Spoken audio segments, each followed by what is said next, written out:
Bonjour, la Bible dit dans Josué 8, au verset 2, tu traiteras Haï et son roi comme tu as traité Jéricho et son roi. Seulement vous garderez pour vous le butin et le bétail. Place une embuscade derrière la ville. Lorsque le peuple d'Israël est parti pour combattre Jéricho, le Seigneur leur a demandé de vouer à l'interdit tout ce qu'il y avait dans la ville, donc de détruire tout et de ne rien prendre. Et lorsqu'ils sont allés à Haï, le Seigneur leur a dit que le butin les appartient, le butin est à eux. Lorsqu'ils sont partis pour détruire Jéricho, ils auraient pu se dire, mais Dieu ne nous aime pas. Comment il peut dire qu'on détruit tout, qu'on ne prend rien?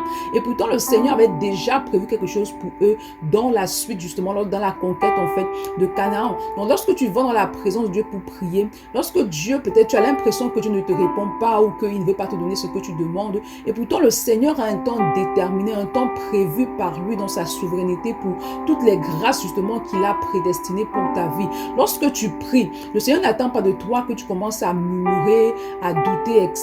Ou bien que tu commences à convoiter comme Akan, justement, tu convoites ce qui appartient aux autres, ce qui est interdit. Non, il attend de toi que tu demeures dans une attitude de foi, que tu demeures dans sa présence. C'est pourquoi ce matin, demande au Saint-Esprit d'activer en toi cette foi-là qui persévère, cette foi-là qui demeure ferme, peu importe les circonstances. Demande au Saint-Esprit de t'aider justement à demeurer attaché au Seigneur et t'accorder la grâce de pouvoir attendre le temps de Dieu pour toutes choses dans ta vie. Bonne journée. Shalom.